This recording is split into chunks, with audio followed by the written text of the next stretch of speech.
Good evening. Welcome to the City of Warren Planning Commission meeting, August 11th, 2025. Please stand for the Pledge of Allegiance.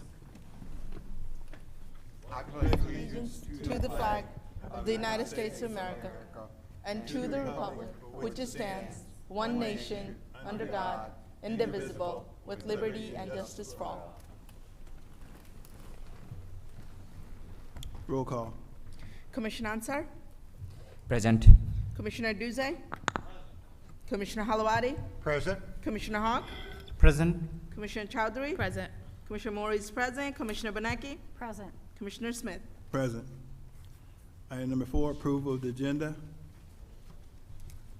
Chair, I make a motion to approve the agenda. Support. Who did the support? Ansar. There's a motion by Commissioner Halawadi, supported by Commissioner Ansar. All in favor? Aye. Any opposed? Number 5, approval of the minutes of July 28th, 2025. Support Commissioner Chowdhury. I second. There's a motion by Commissioner Chowdhury, supported by Commissioner Halawadi, for the minutes of July 28, 2025. All in favor? Aye. Any opposed? Item number 6, public hearing items. Item number 6A. Item number 6A, site plan for 30 feet by 30 feet building addition to Nona's Collision Shop located on the south side of 10 Mile Road, approximately 359.17 feet west of Mount Road, 5650 10 Mile Road, Section 29. Kamal Nona / Nona's 2 Collision Inc., Kareem Yusuf / Maureen Properties LLC, PSP 250033. Thank you. Is the petitioner here this evening?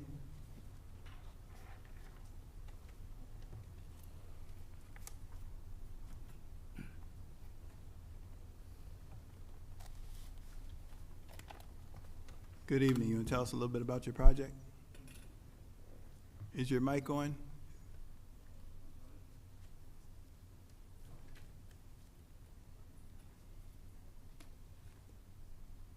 Oh, okay. Thank you. Thank you. Technology, anyway. Yes, sir. We got approved on 2022 about this project, but for some reason the owner, he stopped it, and now he back up it to have other proof because the previous one expired. Okay. Thank you, sir. You're welcome. Correspondence? Correspondence, taxes, current AT&T. AT&T does not object to the building addition. We have facilities in the easement along the south side of the property, but they should not be affected by the addition. Comcast, in response to your utility request for the above project, please refer to the attached map for the location of Comcast CATV/fiber facilities. Aerial cables are highlighted in orange for fiber and yellow for coax cable.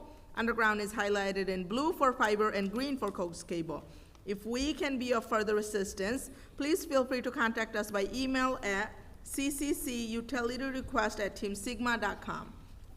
DTE. DTE Electric Company has received and reviewed the site plan for 30 feet by 30 feet building addition to Nona's Collision Shop. DTE Electric Company has no objection in relation to the site plan for 30 feet by 30 feet building addition to Nona's Collision Shop, impacting 5650 10 Mile Road, Section 29, per the site plan provided. If you have any questions, please do not hesitate to contact me at 586-783-1978. MCPWO. The Macomb County Public Works Office, MCPWO, has reviewed the site plan for the project referenced above and has determined the proposed site disturbance is less than 1 acre and will not require a stormwater review from this office. If a no objection letter is required, please forward your request to me at wesley.jonick@macombgov.org. Thank you. Thank you, Madam Secretary. Planning Department's recommendation.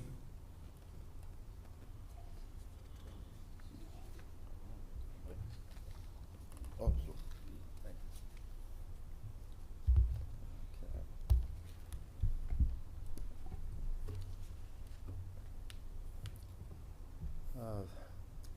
Thank you, Mr. Chair. The recommendation is as follows. It is recommended that the site plan for a 30-foot by 30-foot building addition and open storage of repair vehicles be approved with the standard conditions of the Planning Commission and more specifically.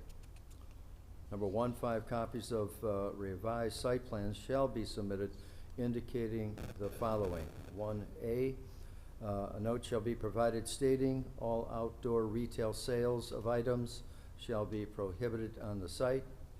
1B, provide the setbacks from the existing and proposed building to the property lines. 1C, in the open storage area, change the phrase operable vehicles to repair vehicles. 1D, indicate how the open storage area would be accessed on the plan. It is surrounded by parking spaces, and according to the elevation plan, the building addition will not contain an overhead door. The parking spaces in front of the building addition will most likely need to be removed in order to have a sufficient access to the storage area. 1E, in note 9 on the plan, change the word from resolved to reserved. Excuse me. 1F, the lighting note shall be replaced with the following. All lighting on the site shall be shielded and not encroach upon abutting properties. The light fixtures, pole, and base shall be no higher than 20 feet from the ground level. All glare shall be eliminated from all light fixtures. Upward directed lighting shall not be permitted. 1G, provide the radii dimensions for the existing driveway on the plan, that's on 10 Mile Road. 1H, label the 2 proposed trees as serviceberry or as another tree on the recommended tree list.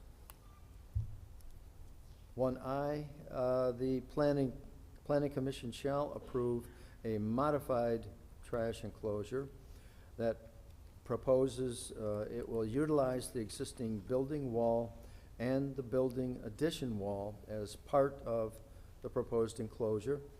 The trash enclosure note shall be updated to reflect the type of enclosure to be constructed on the property. Label the bollards inside the enclosed area. Condition number 2, the following variances may need to be obtained from the Zoning Board of Appeals prior to the release of the site plan to the Building Division.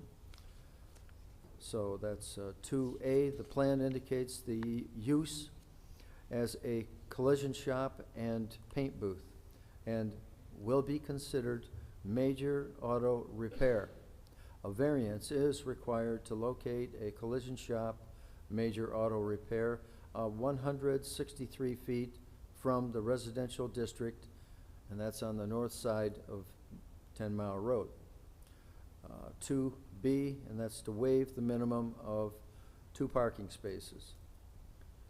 If approved, the variances shall be added to the revised site plan.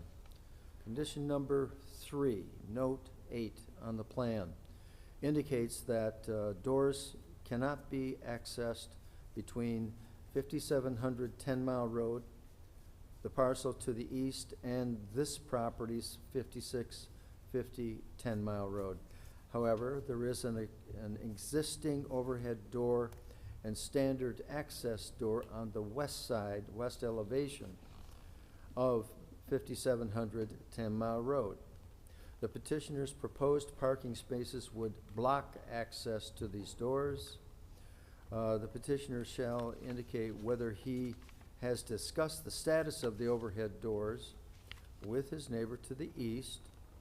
If any past ingress-egress agreements exist, they may need modifying as access to the building will be affected with the location of these parking spaces. The petitioner may need to provide a recorded document for ingress-egress with the owner of the property abutting to the east, that's 5700 10 Mile Road. This document shall be approved in draft format for form by the city attorney prior to it being recorded at the Macomb County Register of Deeds. A copy of the document shall be provided to the planning department. And condition for a performance bond in the amount of $3,000 be posted according to the estimated cost of $100,000 by the petitioner. So with that, Mr. Chair, the recommendation is submitted. Thank you. Thank you, Mr. Worth. I want to take a minute and recognize the ex officio, Councilman Noonan. Good evening, sir. Okay, this is a public hearing. Anybody would like to speak on this item, come up, state your name and address for the record. You'll have 3 minutes to speak, and then we'll go from there. Does anyone like to come up and speak on this item? Yeah. Is he a petitioner?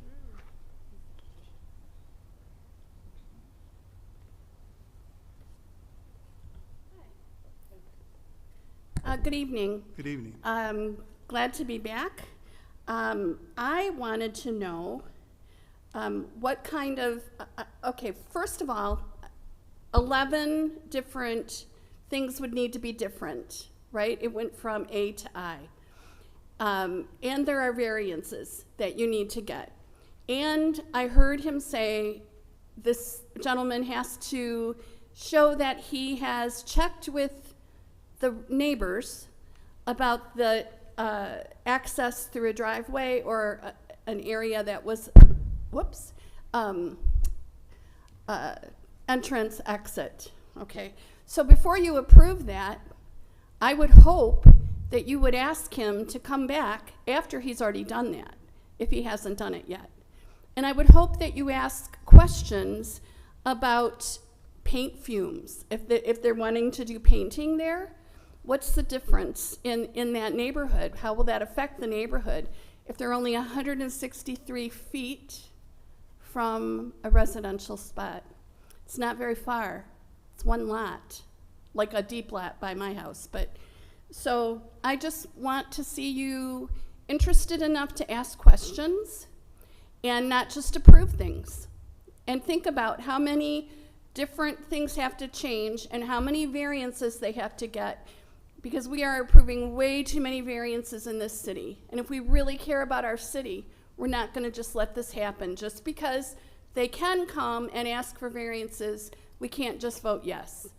And you guys have done that a lot. So I'm hoping that you will ask good questions. Thank you. Thank you. Anyone else like to speak on this item? Seeing none, we'll turn over to the commission. Chair, I make a motion to approve with discussion. Support Commissioner Chowdhury.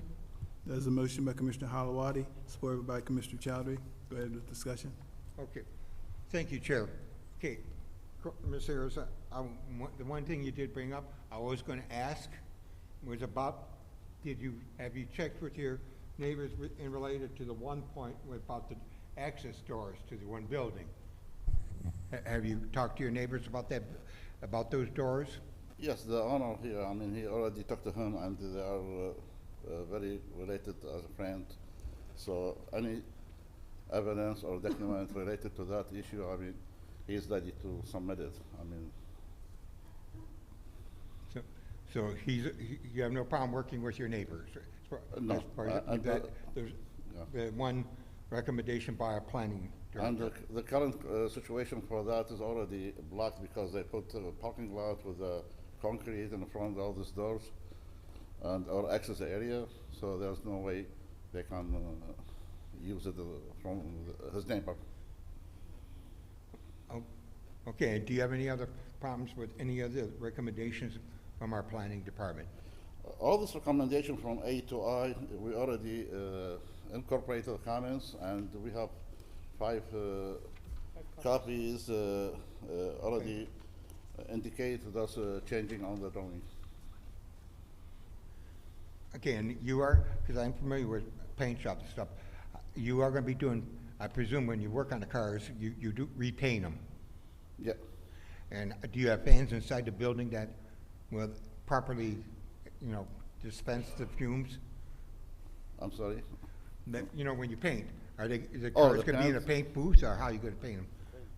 Yeah, he has a paint booth inside the property already, and Okay. that's gonna stay the way it is. Okay, thank you, sir. You're welcome. Thank you, Commissioner Halawadi. Anyone else want to speak? Yes, I do. Commissioner Ansar? Yes. May I call our director? I'm sorry? I'm calling our director. Can you please come to the microphone? I have a question. Ron, Mr. I Wood. do have a question for you.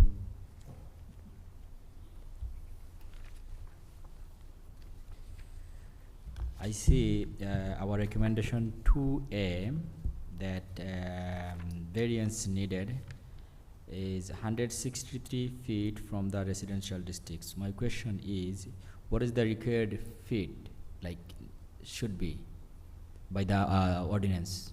Should be over 200 feet away. Okay, so over 200 feet should be, but they do have a 163 feet, and for that they need a variance. That's one question I'm clear right now. And second question is variance B, 2B. So it's saying that 2 parking is minimum, like that means, you know, it did not meet the requirement of the city ordinance. So 2 more parking is less, right? That's correct. The 2 parking spaces that they have, that's, they face the building addition. Because you can't get back to the storage area, and those are the 2 parking spaces that are referred to here. So my third question is, so do you recommend, again, I think last meeting I said the same thing, do you recommend again to approve this thing and then get the variance, or get the variance first and then we can approve it? And like the last meeting, we'd prefer that the planning commission offer up their opinion and their approval on something first before going to the zoning board of appeals. When it goes to the board of appeals and they potentially turn down even one of these variances, then the plan can't go forward.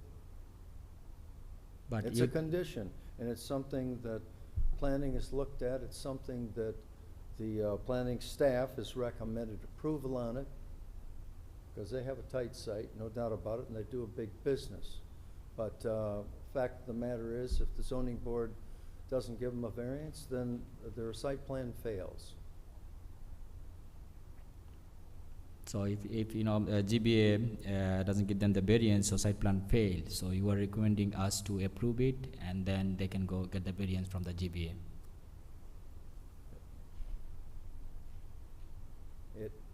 What? I'm saying you are referring us to approve it and then they can go get the variance from the GBA. That's what the recommendation says. It is recommended that the site plan for the 30-foot by 30-foot building addition and open storage repair vehicles be approved. That's our recommendation. All right, thank you so But much. I'd read it for Thank you so much. I understand. All right? Thanks. Anyone else have anything to say? To the petitioner, good evening, sir. You said you talked to your neighbor about the doors. Do you have a written agreement for ingress and egress? I know you say he's got bumpers there and he can't get through there, but if the doors open up, they can probably walk through there or anything like that. But so you're coming on, they're coming on your property. So do you have a written letter or anything saying that says that they can do that?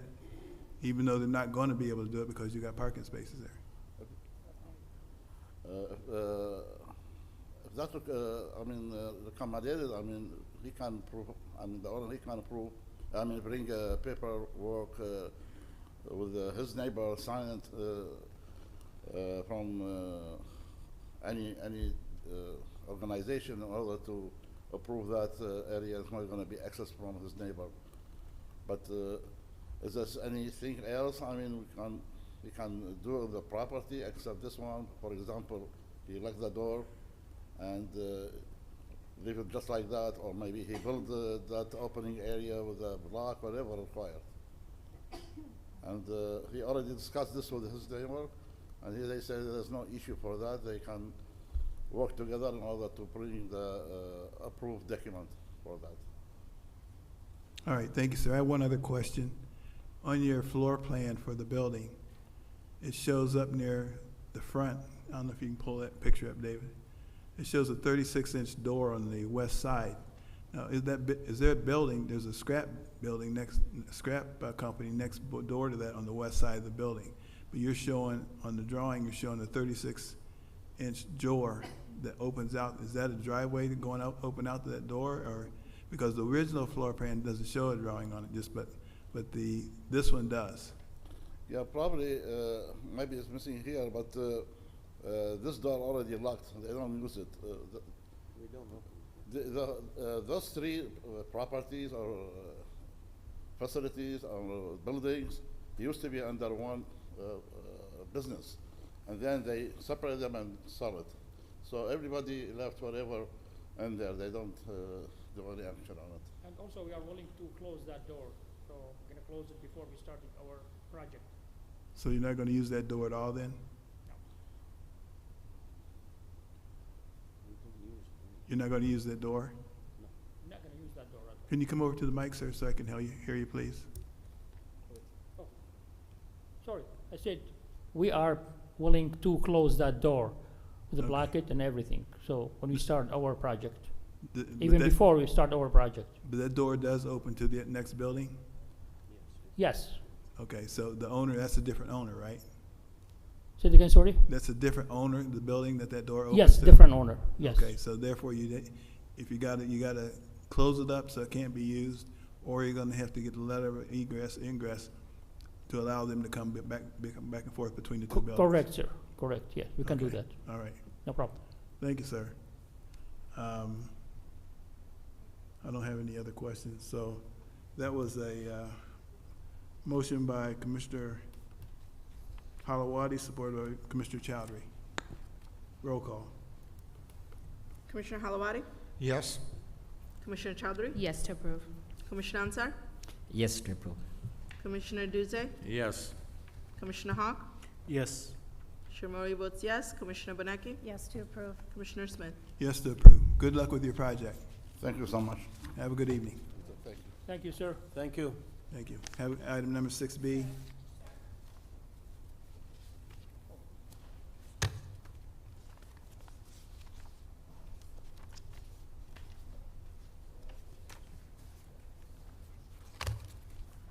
Number 6B, site plan for UAW Hall located on the south side of 14 Mile Road, approximately 1,152 feet west of Hollingsworth Avenue, 6440 14 Mile Road, Section 4, Michael Spencer / UAW Local 1700, PSP 250030. Thank you.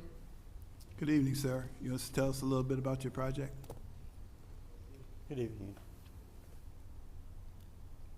I must have missed it, I'm sorry. Go ahead, tell a little about the project. Okay. First of all, I'd like to say thank you, ladies and gentlemen, for allowing us to present tonight.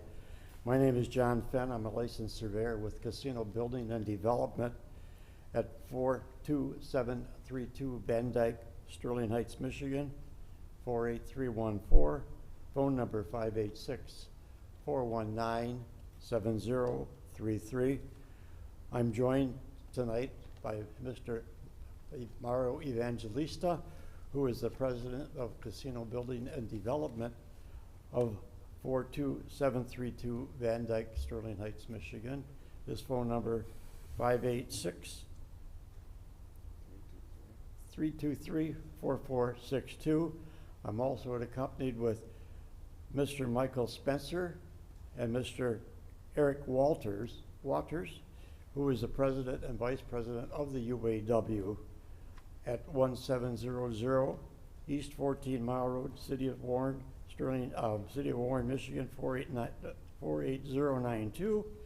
Their phone number is 313-839-0300. And again, thank you for having us in front of you tonight. and hoping again to, we'd like to state our request once again, and if you have questions, we think we might have them all answered. If you want me to do that presentation now, or do you want to hear from the city planner first? Do you have a digital presentation? I have a small presentation because I think we got it pretty much where we want to have it, so. Well, let's take care of the correspondence first. Okay, We'll get the planning department's recommendation. Thank And you, then we'll sir. come back to you and you can, if there's a couple of things you want to go over before we go to the public hearing, we'll take care of it then. So, correspondence. Correspondence, taxes current, Comcast. In response to your utility request for the above project, please refer to the attached map for the location of Comcast CATV/fiber facilities. Aerial cables are highlighted in orange for fiber and yellow for coax cable. Underground is highlighted in blue for fiber and green for coax cable. If we can be of further assistance, please feel free to contact us by email at cccutilityrequest@teamsigma.com. I also have a letter that is sent, that I'll be reading in the correspondence concerning, so this is sent to the City of Warren Planning, from Jacob Shapiro. Subject is concerns regarding the site plan for UAW Hall, truck traffic impacting on Warren Village Apartments. Dear Planning Commission members, as the owner and property manager of Warren Village Apartment located at 6380 East 14 Mile Road, we are the steward of a community of 48 one and two bedroom homes located just to the west of the proposed site. On behalf of our residents, we submit this letter for your consideration in advance of August 11th meeting for the site plan approval of the UAW Hall.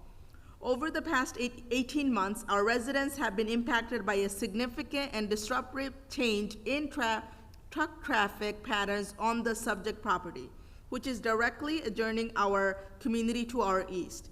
Historically, truck access to the warehouse facilities behind the subject property was routed through a central entrance more to the east, where there is now a traffic light. However, recent operational changes have redirected heavy truck traffic to a pathway that runs directly alongside our property line, an area indicated on the current survey as a parking lot. This new truck route relies within 30 feet of some of our buildings. Our buildings were constructed in 1989, and the current level of activity so close to the property line far exceeds any prior use. Over the past year, the condition of this pathway has deteriorated, and the impact of potholes and constructed speed bumps is substantial. Each time a truck hits one of these features, entire apartment units visibly shake, causing discomfort and concerns for our residents. Additionally, the frequent use of air brakes and the noise associated with semi-truck traffic, particularly during evening hours, has drastically affected the quality of life.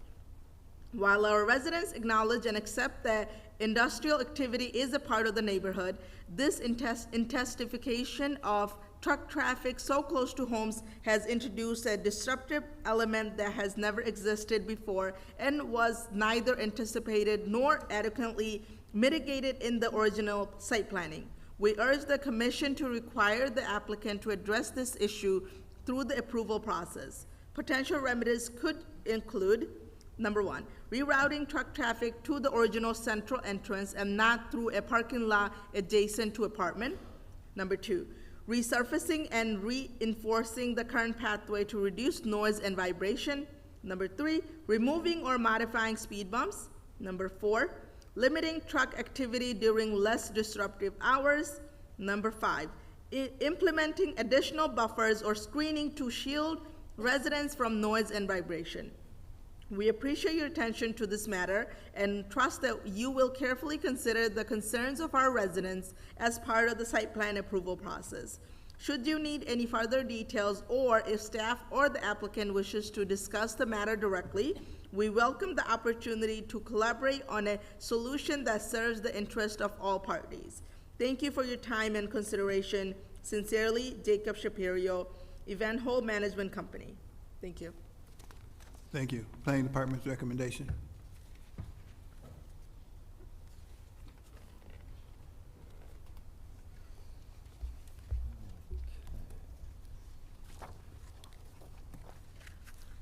Thank you, Mr. Chair. The recommendation is as follows. It is recommended that the site plan for new UAW Event Hall be approved with the standard conditions of the Planning Commission, and more specifically, number 1, 5 copies of revised site plans shall be submitted indicating the following.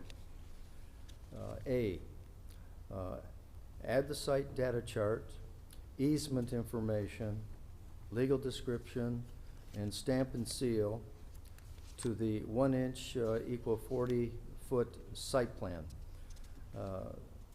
This will be the plan forwarded to the building division. All changes shall be made to this site plan sheet. 1B, the square footage of disturbance shall be indicated on the site plan. 1C, the UAW Event Hall will be reviewed for and per section 5.11 of the zoning ordinance. Add the standards of this section of the zoning ordinance to the site data chart.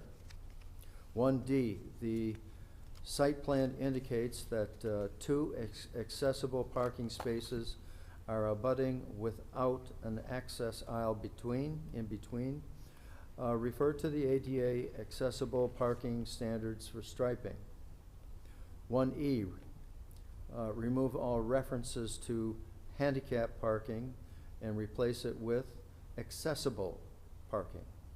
1F, a note shall be provided stating all lighting on the site shall be shielded and not encroach upon abutting properties. The light fixtures, pole, and base shall be no higher than 20 feet as measured from the top of the light fixture to the bottom of the base at ground level. All glare shall be eliminated from all light fixtures. Upward directed lighting shall not be permitted. 1G, provide dimensions to the existing trash enclosure on the site plan. 1H, add a note to the site plan stating gates will be provided for the trash enclosure. 1I, provide a modified trash enclosure note to describe the enclosure on the site. It appears to be in good condition apart from needing gates. The standard trash enclosure note is as follows. A trash enclosure measuring a minimum 10 foot by 10 foot shall be constructed of 6 foot high brick embossed poured concrete walls with 45-degree angle cap, excuse me, and have screened gates to be placed upon a minimum 10 foot by 18 foot concrete pad that provides an 8 foot wide apron. Masonry block shall not be used as a construction material. Condition number 2, as part of the subdivision lot split, an access easement agreement was required. A copy of the final recorded document shall be provided to the planning department. In review of the draft access agreement document, it appears the grant of the easement was from the grantor, that's 6500 14 Mile Road, to the grantee, 6440 14 Mile Road, for the use of the driveways to 14 Mile Road. The document does not appear to include the grantor's right to traverse the grantee's parking lot between access easements.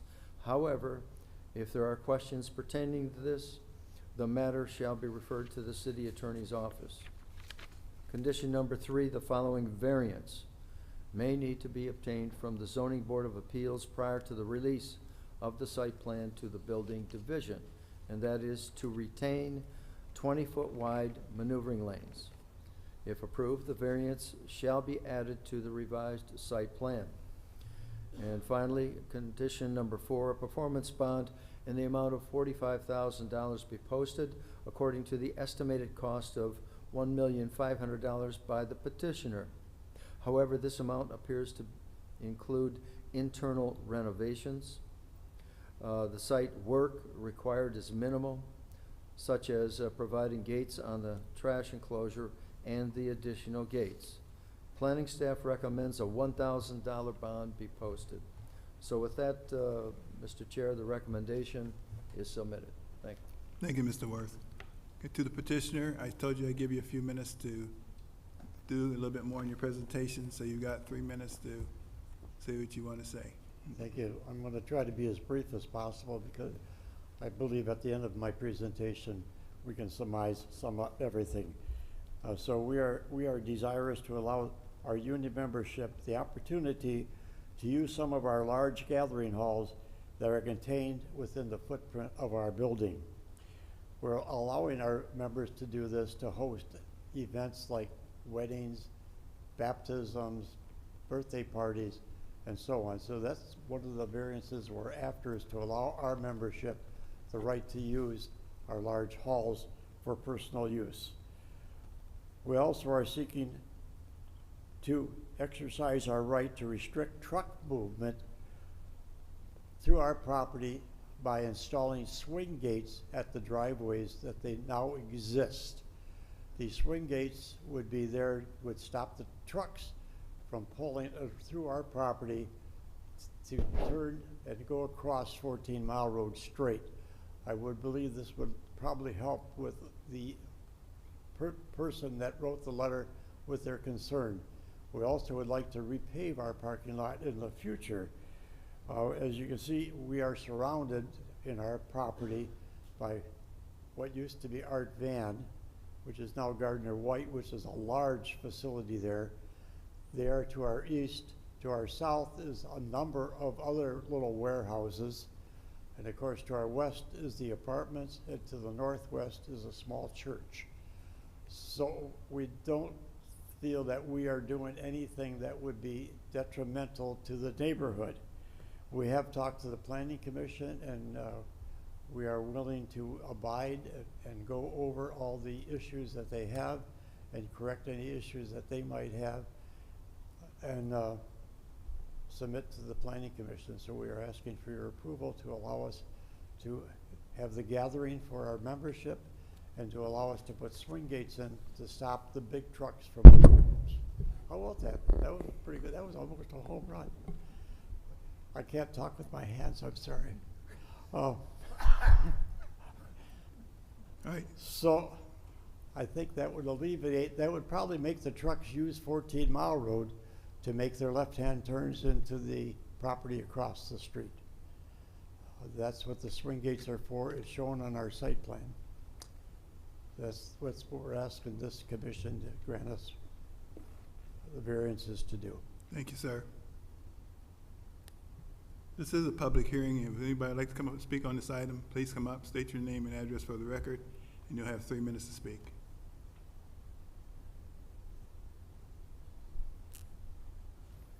Seeing none, we'll turn over to the commission.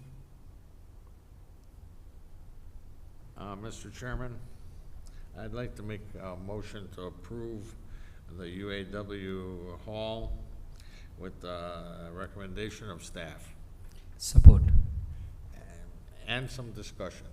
Good discussion, right? Okay, that was a motion by Commissioner Duzé, supported by Commissioner Ansar. Discussion. Ron, I've never seen this used. What does the square footage of disturbance mean?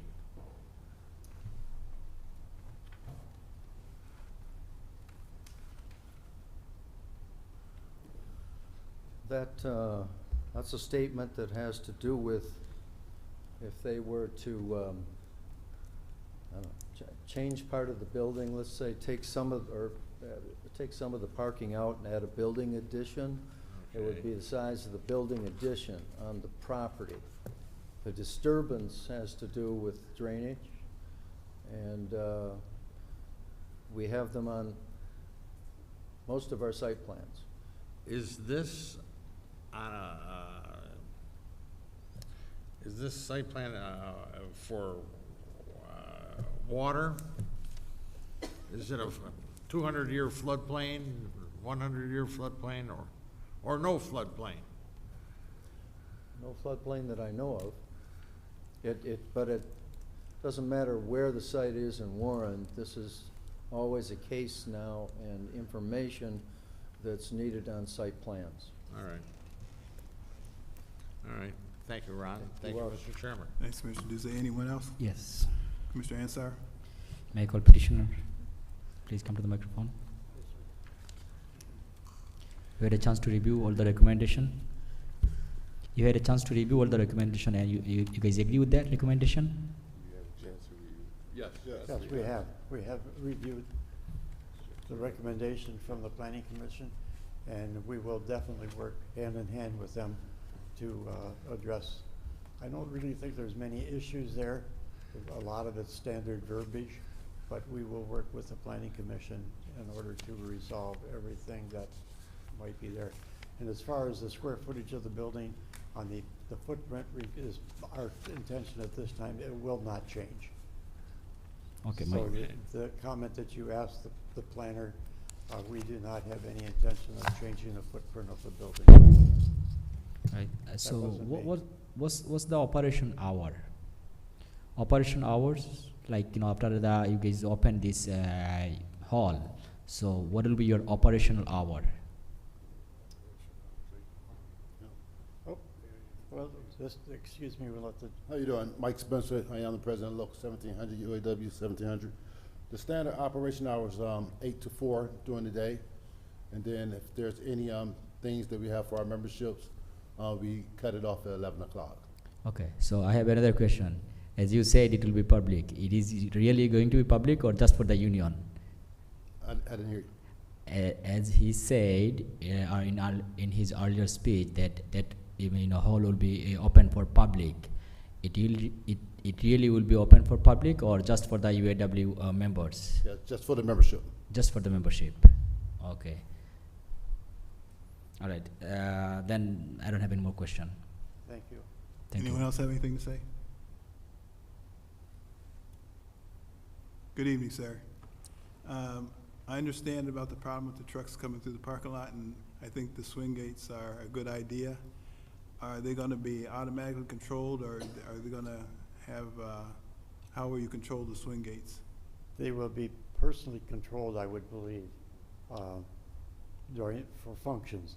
They would probably remain closed if there's no functions going on, which would force the trucks to go 14 Mile Road. So the hours of the gates being, they would physically move the gates closed. It's just a shame that you have to do something like that just to keep people from not driving the way they're supposed to be driving and turning where they're supposed to turn, where they're cutting through your lot. They're actually But- tearing up our parking lot. And I can see that, So therefore, I think it's a good thing that you're doing, because I think it will solve that issue. Thank you. Are you okay? I saw the planning department lowered your bond. Are you comfortable with that? Yes. Okay. I thought you would be. I just thought I'd ask the question. We won't argue when you lower it. All right, then. That was a motion by Commissioner Duze, supported by Commissioner Ansar. Roll call. Commissioner Duze, Yes. Commissioner Ansar, Yes. Commissioner Halawadi, Yes? Commissioner Hawk, Yes. Commissioner Chowdhury. Yes. Commissioner Mori votes yes. Commissioner Banaki, Yes, to approve. Commissioner Smith. Yes, to approve. Good luck with your project, sir. Thank you Have a very good much. evening. Thank you very much. For your time. Item number 6C. Item number 6C, site plan for EV charging station with canopy located on the south side of Waterview Drive, approximately 350 feet west of Mount Road, 29505 Mount Road, Section 8, Michael Flinger / Myers Inc., Jaden Beach Y / GPD Group, PSP 250031. Thank you. Good evening, sir. And ma'am, you want to tell us a little bit about your project? Yes, good evening. Thank you for allowing us to speak.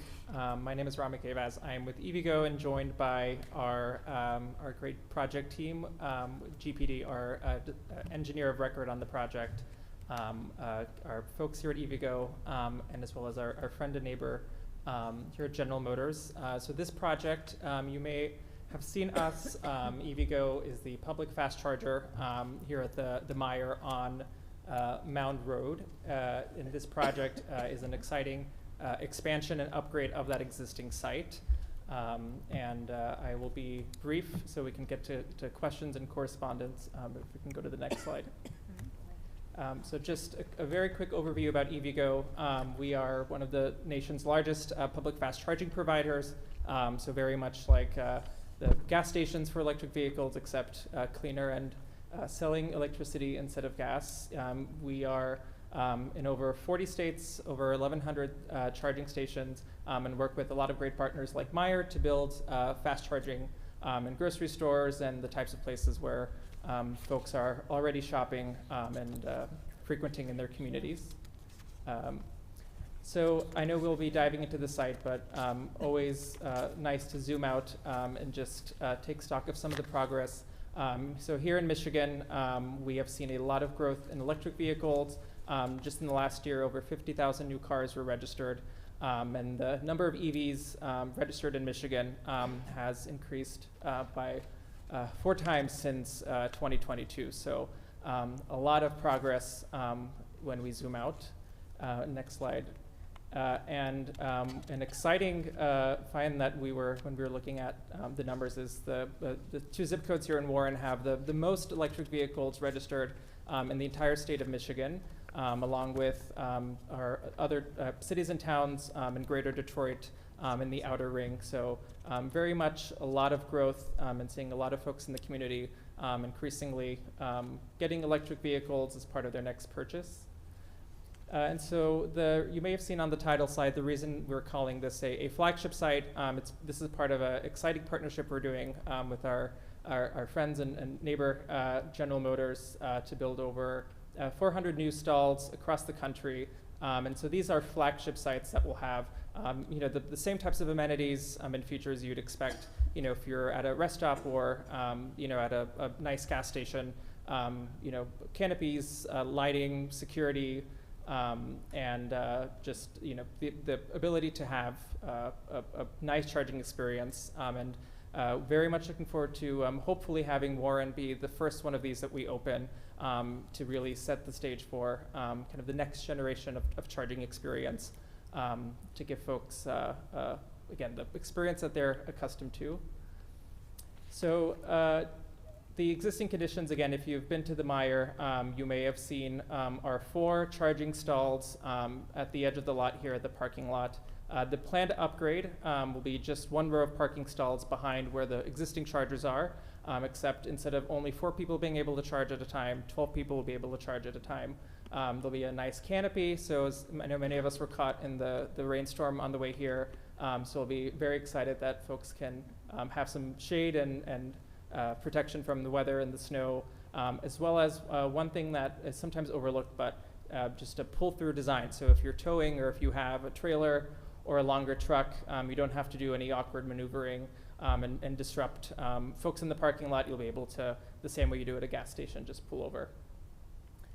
Again, just another view of the design features. The canopy and the lighting is one that, it seems like, something that we're used to at gas stations, but for charging, it's surprisingly not common, and so we're very excited for folks to be able to have, that protection. But it's also good for the equipment, not being stranded in the snow and the rain. And having that lighting and 24/7 security will also be important. So if folks are charging at any hour of the day, they're comfortable, they have lighting and security, and have that sense of safety. And this is just to show, we were not surprised, but it was really exciting. As soon as we opened up a handful of, not these sites that we're doing with General Motors, but as we started building canopies across the country, we just saw a lot of reviews rolling in from folks who just were shocked and surprised to see a canopy and a pull-through. And again, just to give you a sense of it, this is a really important amenity that folks might not be used to, and it's a nice opportunity to just elevate the charging experience and have an experience that folks are used to, just as they would if they are currently at a gas station in their gas vehicle. So that's a bit of an overview, and I will stop there for correspondence and any questions that you all may have. Thank you, sir. Correspondence? Correspondence, Texas, current AT&T. AT&T does not object to the proposed EV charging station. Our service line to the Meyer store is in the vicinity of Waterview Drive and should not be in conflict. If any issues arise, please advise the petitioner to contact Joe Sikrowski, JS3649 at att.com, 586-764-8261. Comcast. In response to your utility request for the above project, please refer to the attached map for the location of Comcast CATV/fiber facilities. Aerial cables are highlighted in orange for fiber and yellow for coax cable. Underground is highlighted in blue for fiber and green for coax cable. If we can be of further assistance, please feel free to contact us by email at cccutilityrequest@teamsigma.com. DTE. DTE Electric Company has received and reviewed the site plan for EV charging station with canopy. DTE Electric Company has no objection in relation to the site plan for EV charging station with canopy, impacting 29505 Mount Road, Section 8, per the site plan provided. If you have any questions, please do not hesitate to contact me at 586-783-1978. MCPWO.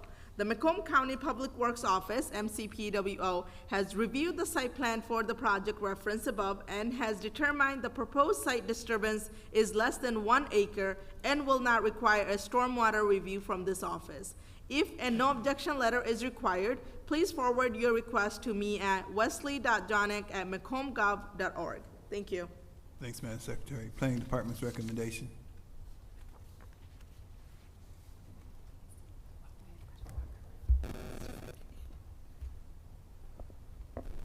It is recommended that the site plan for new EV charging station with canopy to be located in the commercial component C, the Meyer store parcel, and for the sign amendments to the Heritage Village PUD agreement be approved with the standard conditions of the Planning Commission, and more specifically, number 1, 15 copies of revised site plans shall be submitted indicating the following.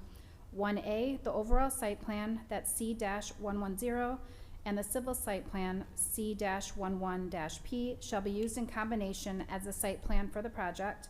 1B, the restored parking spaces shall measure 9 feet by 19 feet with a minimum 20-foot wide aisle per the PUD agreement, and that can be found on page 35. 1C, the following note shall be provided stating open storage of materials shall not be permitted on the site. 1D, a note shall be provided stating, a note on the site plan shall be provided stating all lighting provided on the underside of the canopy for the, should be EV pumps, shall be recessed and flush mounted. 1E, a note shall be provided stating all lighting on the site shall be shielded and not encroach upon abutting properties. The light fixtures, pole, and base shall be no higher than 20 feet as measured from the top of the light fixture to the bottom of the base at ground level. All glare shall be eliminated from all light fixtures. Upward directed lighting shall not be permitted. Number 2, a copy of the lease between Meyer and EVgo shall be provided to the Planning Department. Number 3, 15 copies of revised elevation plans shall be submitted indicating the following. 3A, the elevation plan distinguishes between the sign and the cabinet. However, the sign is considered the entire area as the letters are attached to the backlit cabinet. 3B, the LED strip shall be removed from the plan. This would be similar to the exterior rope lighting that is prohibited under section 4A.14, subsection C of the zoning ordinance. Number 4, the PUD commercial signage plan, addendum 1-25-05, regulates the signage permitted in the PUD development. At present, commercial component C is only referencing the Meyer location. Additionally, per the PUD agreement for signage, the Meyer gas station canopy only allows for 3 canopy signs in total, and each of those are 20.30 square feet for a total of 60.90 square feet. A condition of the site plan includes an amendment to the PUD agreement for the canopy signage on the EV charging station canopy. The document shall be approved in draft format for form by the city attorney. A copy of the document shall be provided to the Planning Department and sent to City Council for approval. The addendum shall be recorded at the Macomb County Register of Deeds. Number 5, a performance bond in the amount of $36,000 be posted according to the estimated cost of $1.2 million by the petitioner. However, the planning staff suggested the bond be reduced to $5,000 due to the minimal changes in effect to the overall Meyer site.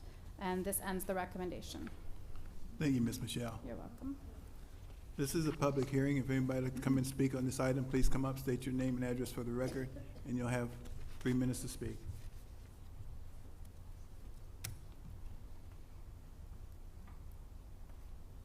Lori Harris. I find this really interesting, and I did talk to a gentleman and ask about accessibility issues. The way that the chargers have been set up at Meyer, there's no accessibility. There were no aisles between, or big enough aisles, I think, between the chargers. So someone in an assisted device, like got out in a wheelchair, like someone that could drive their own vehicle got out in a wheelchair. So I'm wondering about accessibility in these drive-throughs between the cars. Is there going to be space for someone to put a ramp down, get out, and charge their vehicle? And will they have access? Is there a different access height for accessibility on an EV charger? I know this is new, so these are probably not questions that have come up.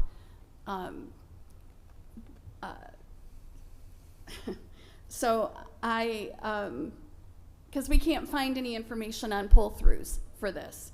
So those would be my questions. How will someone, how will you mark it so that it's accessible and people know that there's an accessible spot?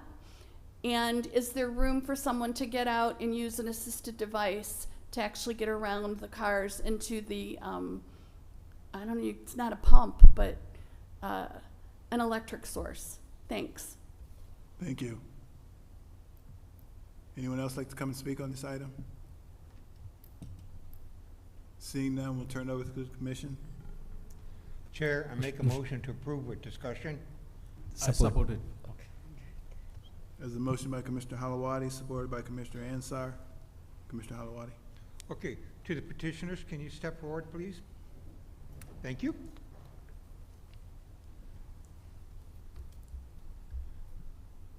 Okay, thank you. As you can see, she did bring up a good point as far as physically challenged people, that they're not, charging stations aren't gonna be too close to each other. Have you, is there any recommendation as far as maybe changing the dimension so it's more easily accessible?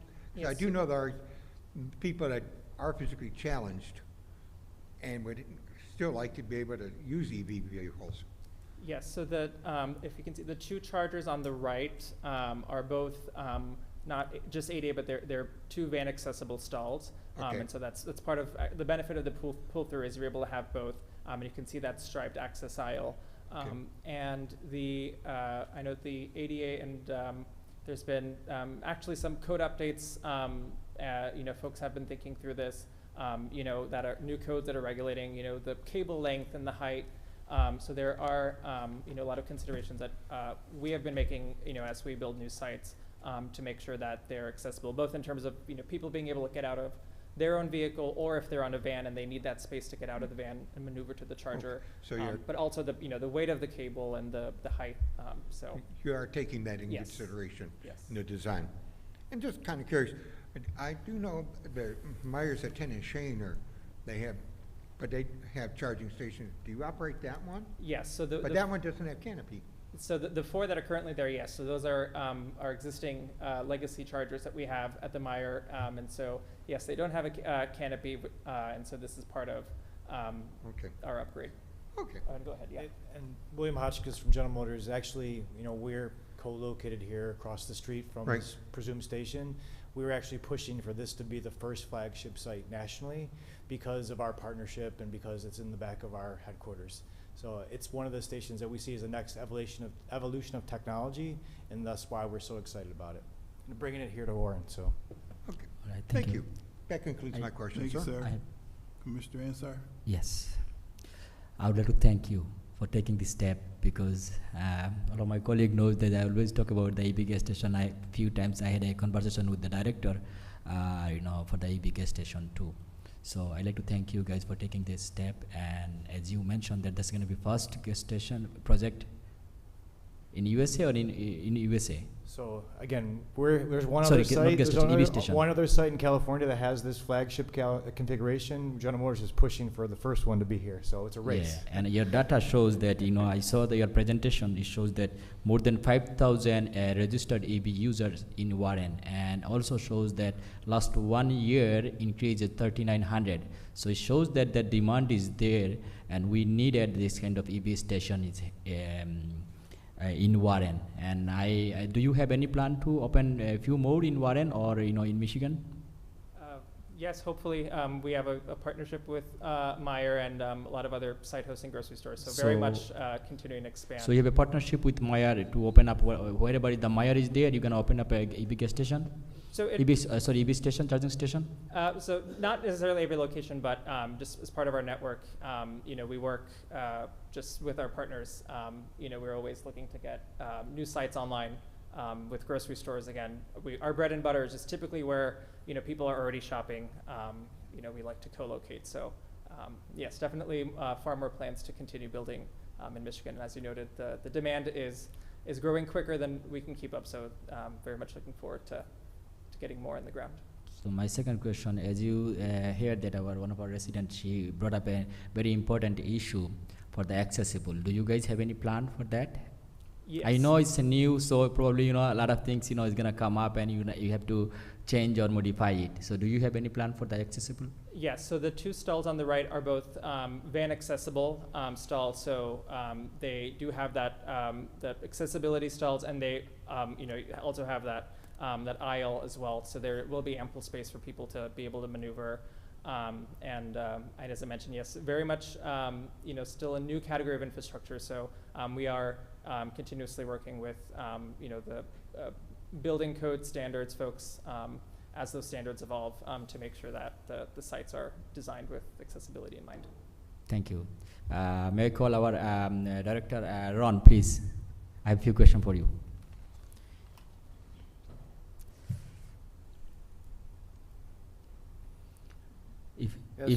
If I am not wrong, that's our first EV charging station with canopy we are approving. If I'm not wrong, I just want to make sure that this one is going to be the first EV charging station in Warren with canopy. We are going to approve. With the canopy, yes. Okay. And then second question, do you have any specific ordinance for the EV charging station? I know it is a new things, or are we following the gas station ordinance? We do. There is a section in the zoning ordinance. So we have an ordinance for the EV charging station. We are following this. We've had it for about 10 years. 10 years. So what about the accessible thing, as she brought up? Are we following that ordinance and has that accessible option? We follow it when people want to put in EV stations. I mean, that's just normal. Okay. Well, I don't know what you're asking. My question was, as Lori Harris brought up that accessible, do you have any specific any things that we have for the accessible station or? Yeah, I see that. Yes. Okay, and she'll help here. The section 4E.01 general definitions of this, for the purposes of this ordinance, unless otherwise expressly stated, the following words and phrases shall be defined as follows, and it's the first one. A, accessible electric vehicle charging station means an electric vehicle charging station where the battery charging station is located within accessible reach of a barrier-free access aisle and electric vehicle. Thank you. You're Thank you. And again, thank you guys. Thank you so much. Anyone else have something to say? Mr. Chairman. Mr. Chairman. Hold 1 second, hold 1 second. I think- You want to go first? Yeah, Go ahead, let him Mr. go. Rod. So this is a new things for the community, so we are very excited about the charging station. So usually we pump at the gas station, you know, charge, pump quickly and leave. So how long it's gonna be take, like full charge, just? So with fast charging, it can range anywhere from 15, 20 minutes, to 30, depends on, how much you need to ramp up. So if you're, at the end of a road trip and you're really low, it may be 30. If you're just topping up, it could be 15. And so the exciting thing about, so these new chargers will be upgrading the hardware as well. So these will be the newer chargers that are capable of charging much faster. So the newer cars on the road are capable of charging faster.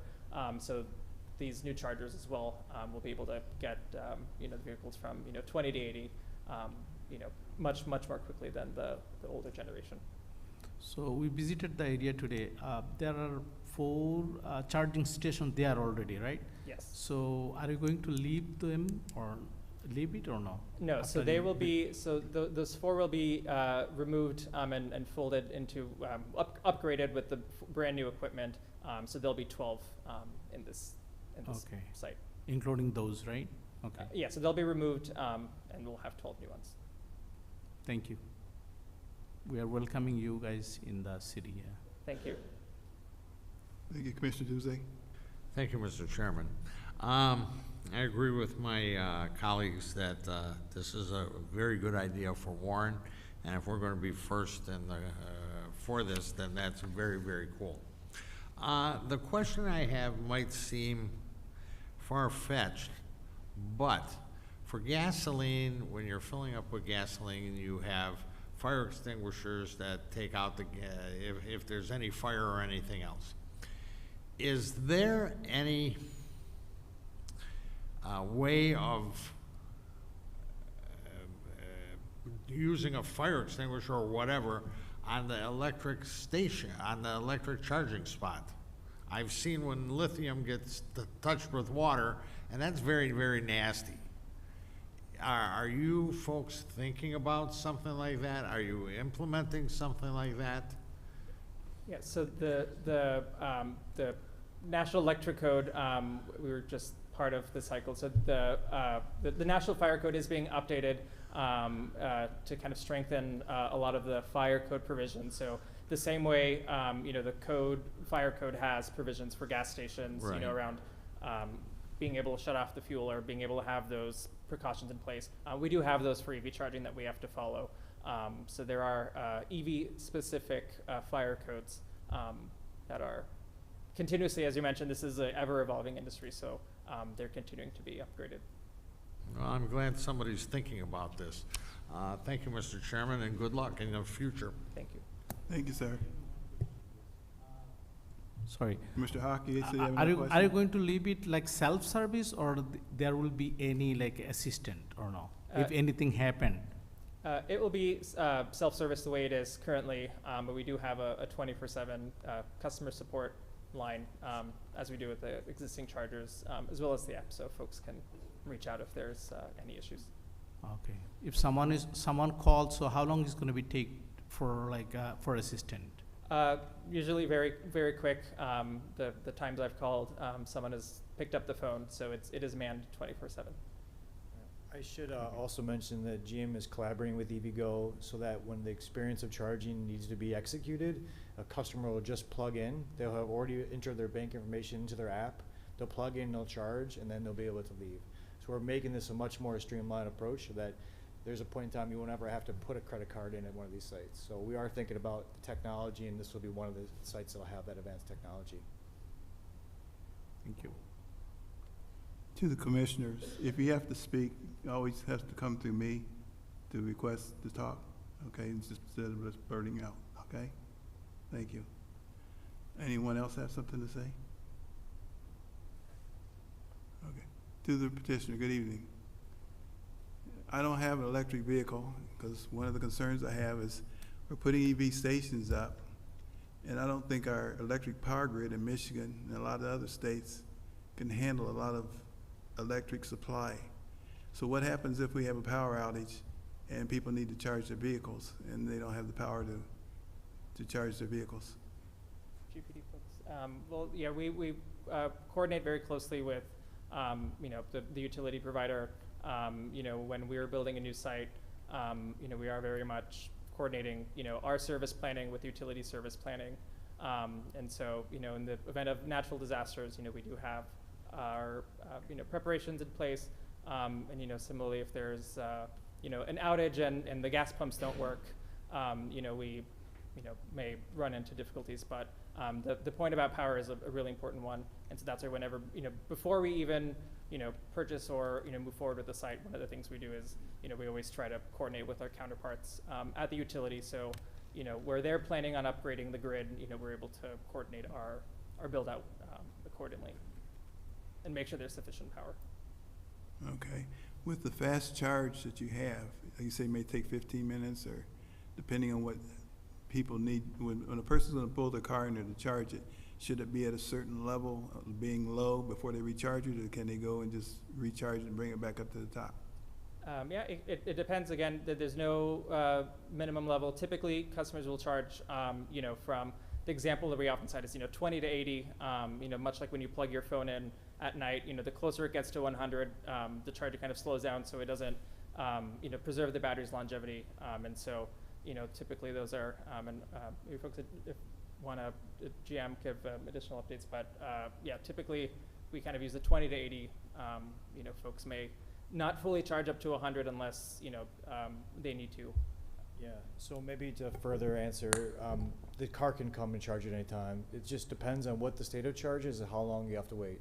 If it's very low, you might have to stay longer, 25, 30 minutes. If it's just a top up, you can be out in less than 5 minutes. I should also mention that 80% of the customers who are adopting EVs, if they're fortunate enough to own a home, they will charge at home. So in most cases, they'll never go to a gas station or a charging station again.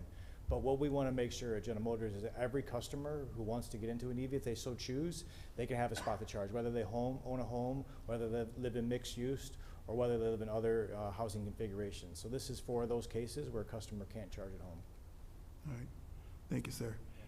Were you able to go to zoning and talk about the signs? I know there's a lot of signage on the canopy to make sure that they correspond with the zoning ordinance as far as signage?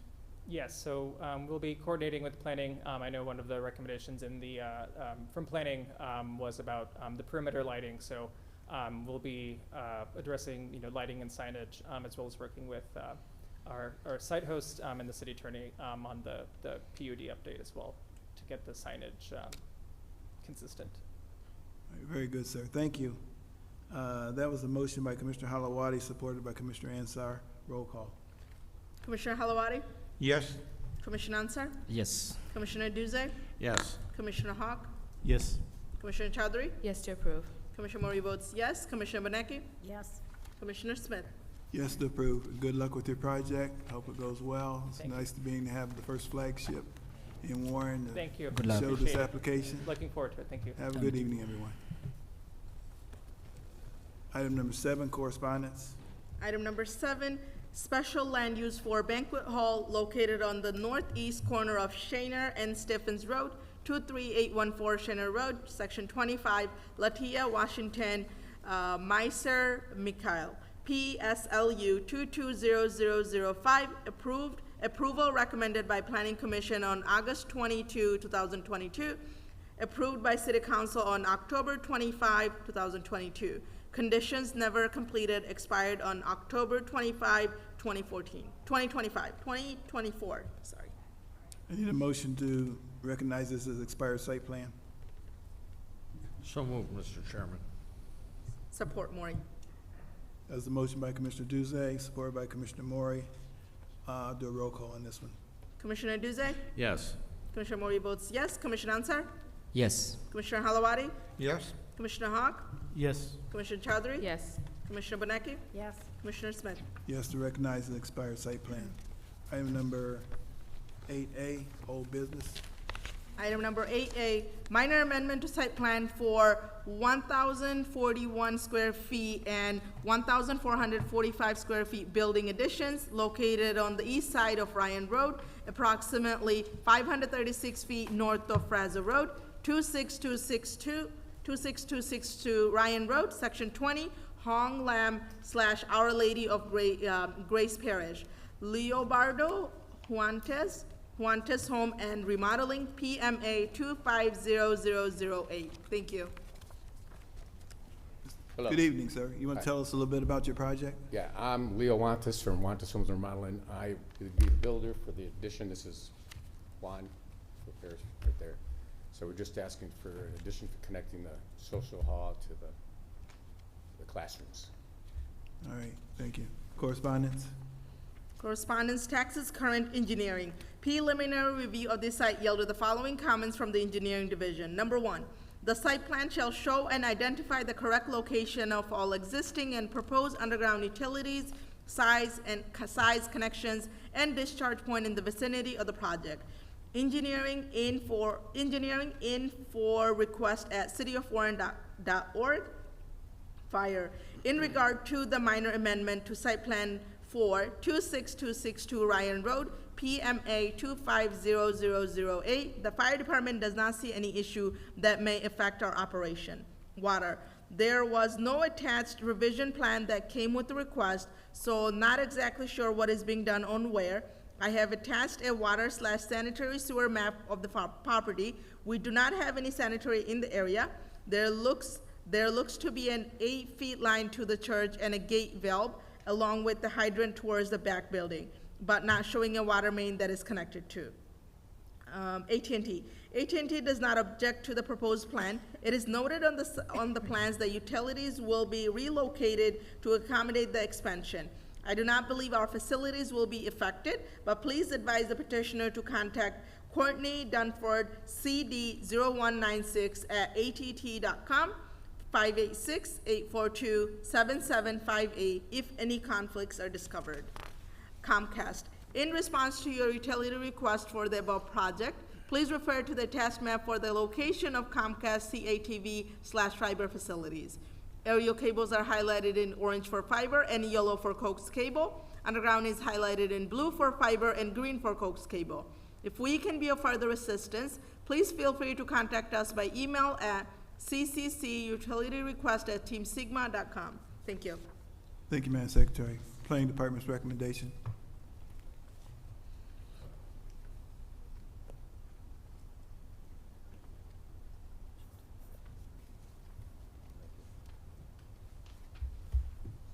Thank you, Mr. Chair. The recommendation is as follows. It is recommended that the site plan for a minor amendment for an L-shaped building addition to the existing Our Lady of Grace Church be approved with the standard conditions of the Planning Commission and more specifically.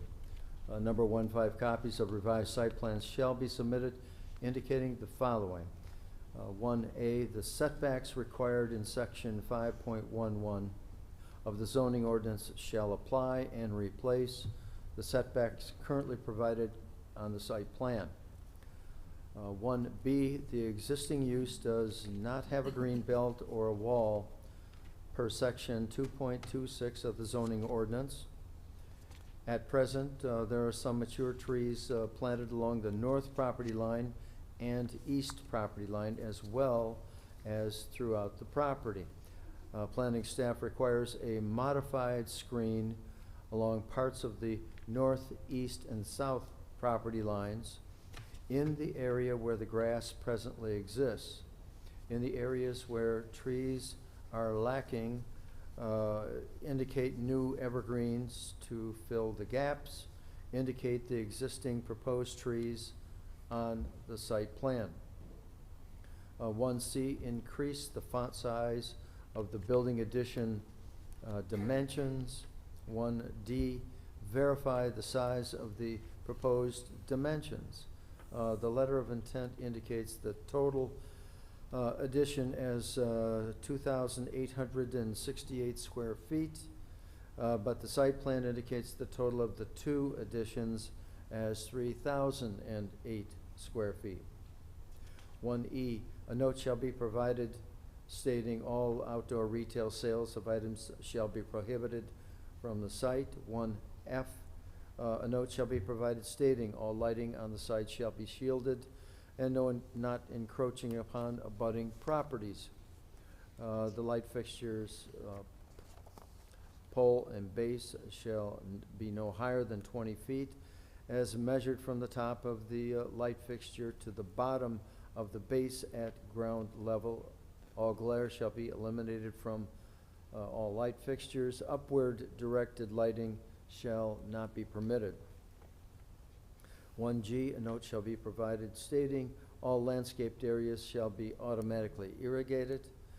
1H, the following note shall be provided on the site plan. A trash enclosure measuring a minimum 10 foot by 10 foot shall be constructed of 6 foot high brick embossed poured concrete walls with 45-degree angle cap, have screen gates, and be placed upon a minimum 10 foot by 18 foot concrete pad that provides an 8 foot wide apron. Masonry block shall not be used as a construction material. Condition number 2, 2 copies of revised floor plans shall be submitted indicating the 2 building additions connected, creating an L-shaped building addition. Condition number 3, 2 parcels identified as 13-20-152-003 and 13-20-152-041 shall be combined into one parent parcel. An application shall be submitted to the planning department requesting the approval of the combination. Condition number 4, the previously approved site plan for a minor amendment to the existing church social hall, and that's PMA 230007, was never completed. According to a representative from the church, this new project replaces the previous plan. The petitioner from the last project of this current project is different. Therefore, a letter from the legal owner of the church shall provide a letter requesting the withdrawal of the 2023 project. Condition number 5, the following variances may need to be obtained from the Zoning Board of Appeals prior to the release of the site plan to the building division. And they are: A, to retain the drive to Eureka, which is not a major thoroughfare or collector street. B, that's 5B, to waive the wall or green belt along the parking lot areas located along the north and south property lines that abut residential dwellings and multifamily dwellings. That's R1C and R3. 5C, if the petitioner decides to request to waive the modified screening per recommendation, then a variance will be required from the Zoning Board of Appeals to retain the existing landscaping. 5D, the parking spaces located along the north and south property lines are indicated at 17.7 feet in length. The minimum length required along a property line is 22 feet. A variance from the Zoning Board of Appeals is required to retain the parking space dimensions along the north and south property lines.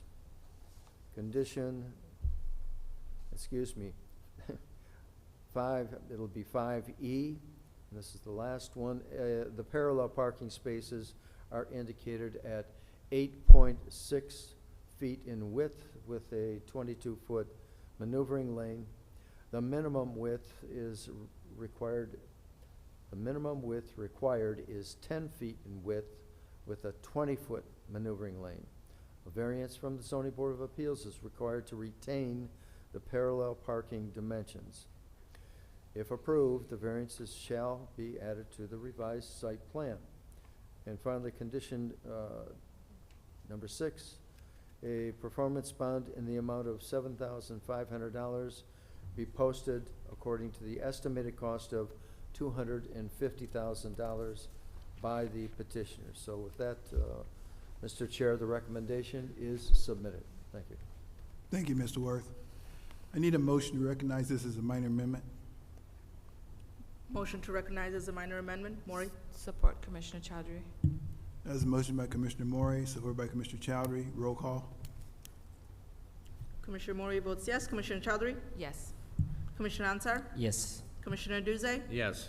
Commissioner Halawadi? Yes. Commissioner Hawk? Yes. Commissioner Benecki? Yes. Commissioner Smith?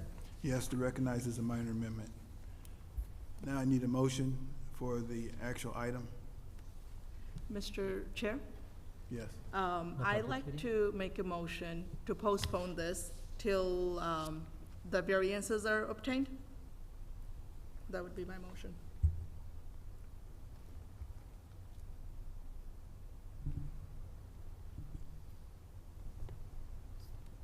Support Commissioner Chowdhury.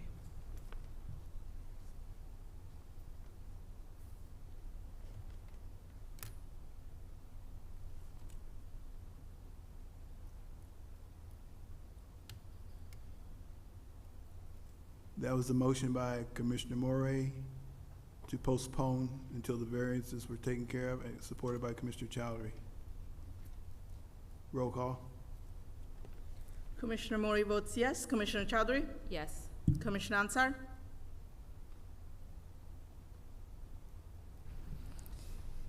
Yes. Commissioner Duze? No. Commissioner Halawadi? No. Commissioner Hawk? No. Commissioner Benecki? No. And then Commissioner Smith? No. So, being that motion to postpone failed, we needed a motion, another motion. Mr. Chairman, I'll make a motion that we approve the minor amendment to site plan at this church, per the recommendation of staff.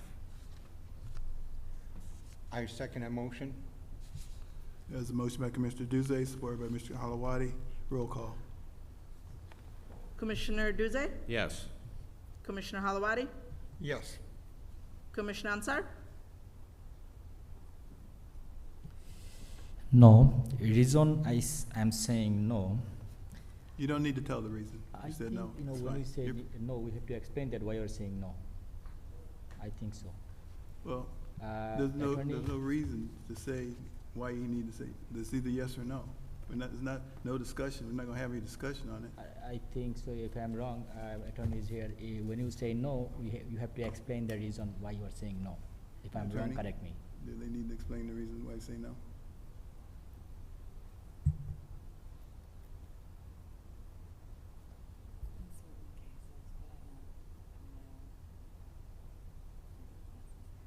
You wanna comment on it or no?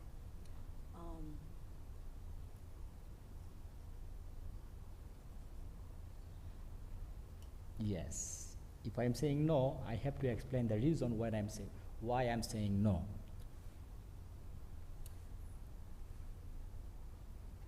Yes, of Okay, course. she said, the attorney says you can explain, go ahead. Okay, so the reason I'm saying no, I think the recommendation number 5 is showing that variance, you have to go through 5 variance and get the approval from the GBA.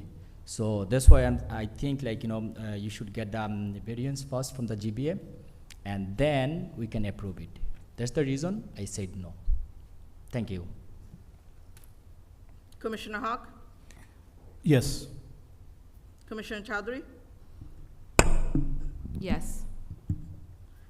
Commissioner Mori, I'm actually gonna also go with no, and it's along with the same reasoning, because I think when we, and I'll bring this up when, during our commission discussions too, but for the variances. Commissioner Benecki? Yes. Commissioner Smith? Yes to approve. Motion passes. Item number 8B. Item number 8B, site plan for open storage of equipment, truck trailer, parking, and scraping located on the north side of 8 Mile Road, approximately 387.57 feet west of Mullen Avenue, Section 34, 11177 8 Mile Road, Dominique Atisha, ALI 8 Mile LLC, PSP 220023, approved on September 12, 2022, First extension approved to September 12, 2024. Second extension approved to September 12, 2025. Petitioner is requesting a third one-year extension to September 12, 2026. Thank you. Thank you. To the petitioner, can you tell us a little bit about what's going on with the extensions? Thank you. Good evening to all the commissioners. Good evening to you, Chairperson. I know you visited the property last year before we had our meeting. I don't know if you had a chance to go by the property today or not, but I was hoping that I would not come here for any extension last year. Unfortunately, I have had many challenges with, I guess you can say, with the city, with the property, with my health, and that is the reason that I'm here, but I'm willing to answer any questions that any of the commissioners had. I had a conversation with Mr. Worth earlier. We plan on meeting on this property. I have a couple of ideas on what I would like to do with this property as time has gone by.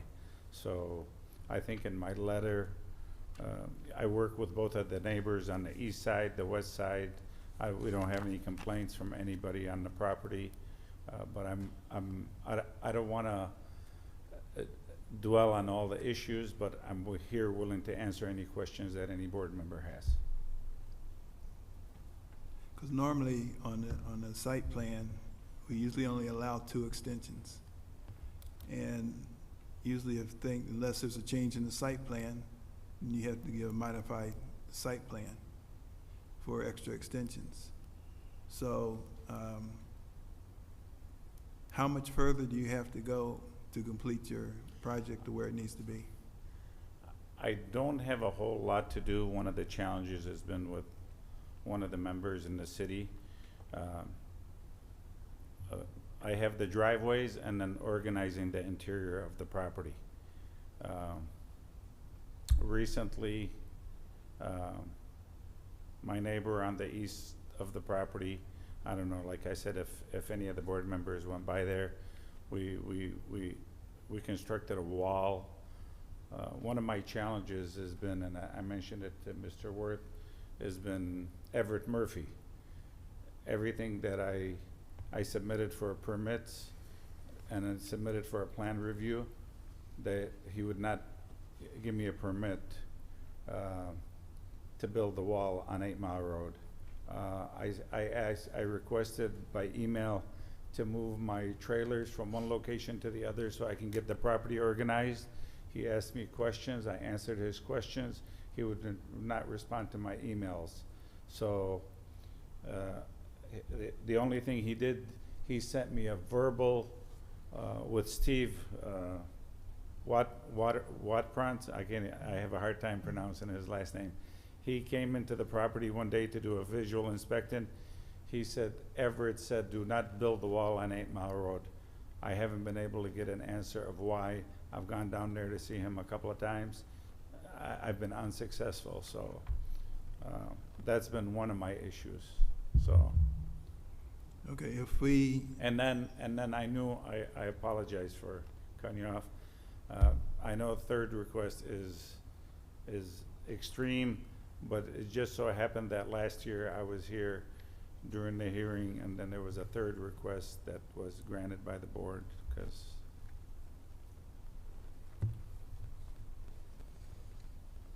okay. Ron, can you come up in a minute, please?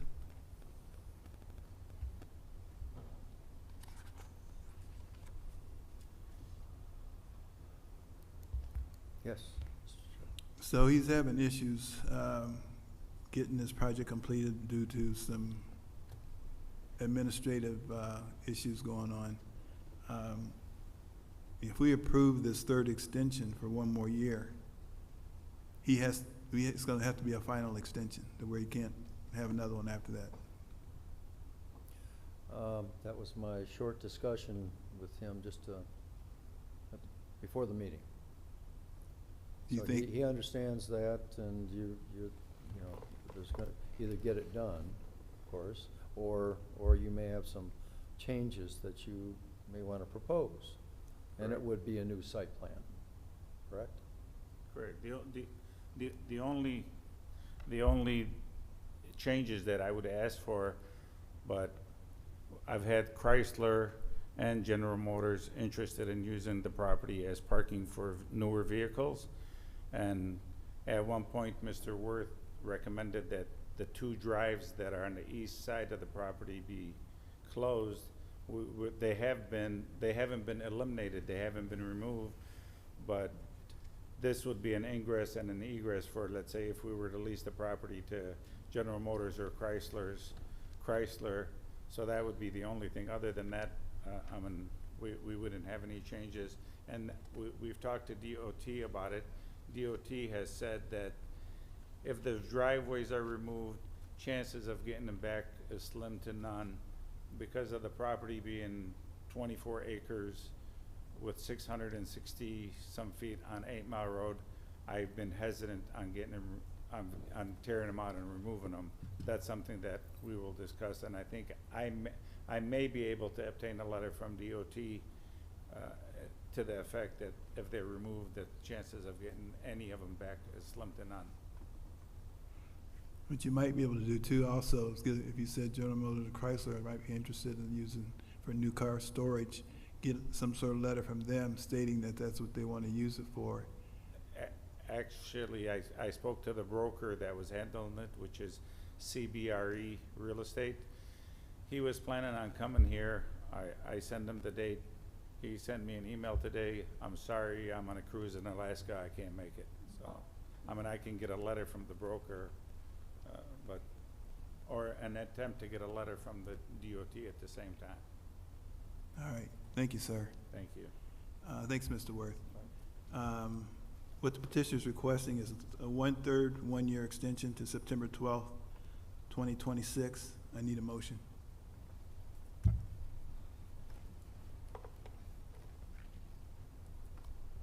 Mr. Chairman, I'll make a motion that we extend one more extension for this. Support, Maury. That's a motion by Commissioner Tuesday, supported by Maury, to allow one more extension to September 12th, 2026. Roll call. Commissioner Duze? Yes. Commissioner Maury votes yes. Commissioner Ansar? Yes. Commissioner Halawadi? Yes. Commissioner Hawk? Yes. Commissioner Chowdhury? Yes. Commissioner Benaki? Yes. Commissioner Smith? Yes to approve. Thank you, sir. Good luck. Thank Hopefully you can you. get Thank you. get everything finished in your 1 year. Thank you. Thank you. Finish it on up. Not bond releases, 9A. 9A, minor amendment to site plan for Royalty House Banquet Hall located on the north side of Old 13 Mile Road, approximately 712.48 feet east of Van Dyke. 8201 Old 13 Mile Road, Section 3, Larsa LLC / Faris Hermes. Dream House Estates, Zach Hanna. PMA 230001. The minor amendment is for a building addition and other exterior improvements to the building. Approved on April 24, 2023. Cash bond posted in the amount of $5,250. Project complete. Release the bond. Need a motion to release the bond. Chair, I make a motion to release the bond. Supported. There's a motion by Commissioner Halawadi, supported by Commissioner Ansar. All in favor? Aye. Aye. Any opposed? Item 9B.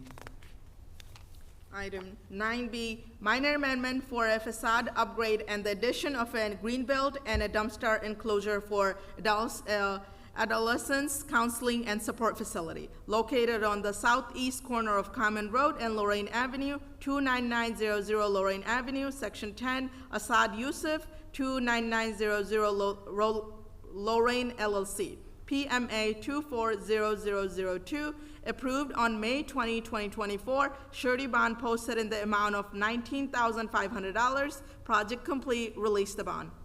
Need a motion to release the bond for $19,500. Mr. President, I'm bringing a motion to release the bond. Support, Commissioner Chowdhury. That is a motion by Commissioner Hawk, supported by Commissioner Chowdhury. All in favor? Aye. Any opposed? Item number 9C. Item number 9C, site plan to convert vacant warehouse building into self-storage facility located on the west side of Lorna Avenue, approximately 1,180 feet south of 12 Mile Road. 28505 Lorna, Section 16, HN Property Group, LLC, / Tash Patel, Farmer Development, Inc., David Breeding, PSP 250005, approved on February 24, 2025. Surety bond posted in the amount of $28,500. Project complete. Release the bond. Need a motion to release the bond of $28,500. Motion to release bond, Commissioner Chowdhury. Supported. Who's that, Commissioner Ansar? No, Hall. Commissioner Hawk? Okay. That's a motion by Commissioner Chowdhury, supported by Commissioner Hawk. All in favor? Aye. Any opposed? Item number 9D. Item number 9D, revised site plan for expanding employee parking located on the south side of 10 Mile Road, approximately 292.35 feet east of Werner Avenue, Section 30, 3000 10 Mile Road, Brad Brickle, MMC Management, Michael Campbell, PSP 230015, originally approved on September 25, 2023, revised plan approved on July 28, 2025. Surety bond posted in the amount of $4,600. Project complete. Release the bond. Need a motion to release the bond of $4,600. Yes, I'm bringing motion to release the bond, $4,600. Support, Commissioner Chowdhury. That's the motion by Commissioner Hawk, supported by Commissioner Chowdhury. All in favor? Aye. Any opposed? Item number 10, new business. Seeing none. Item number 11, citizen participation. Does anyone in the audience like to come up and speak? Please come up and state your name and address for the record, and you'll have 3 minutes to speak.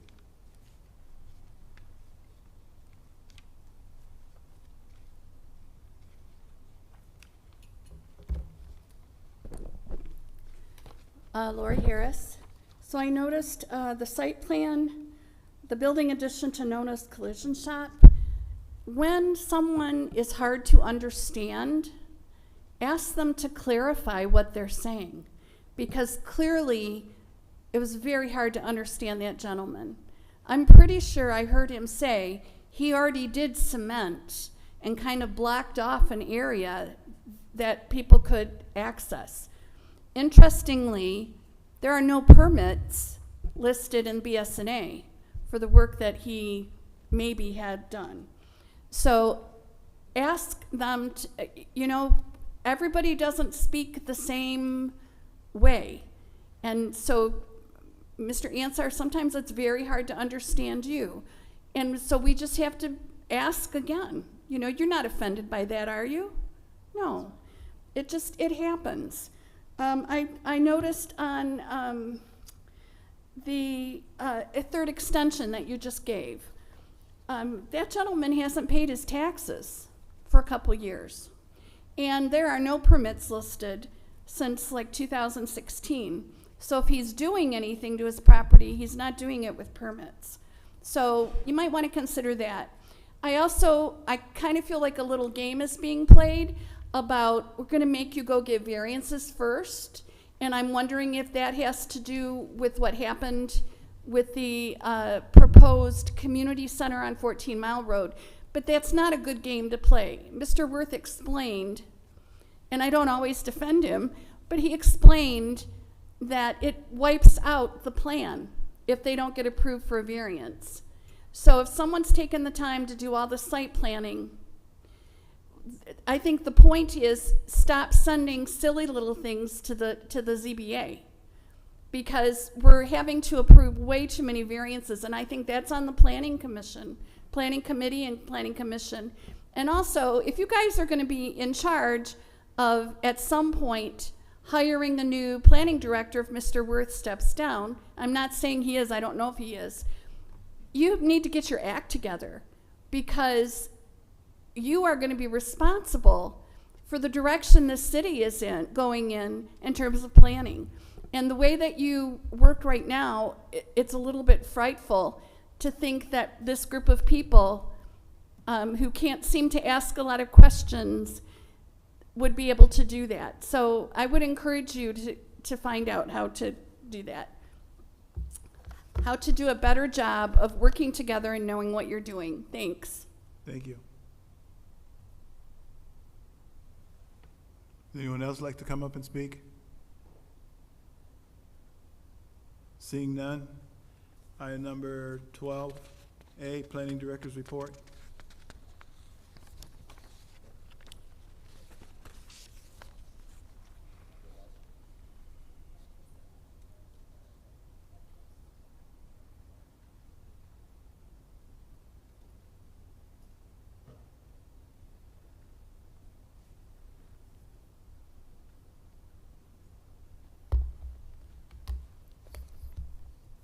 It's interesting.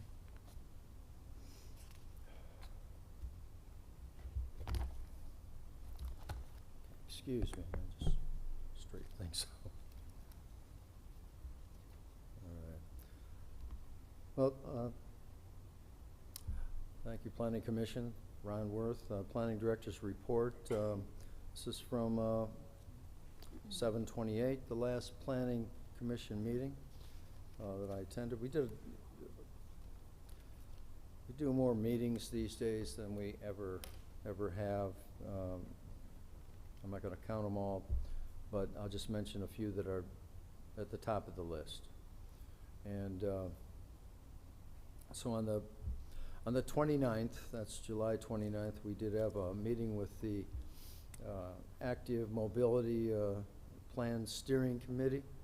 That's rising to the top here, and we're working diligently to get that plan completed.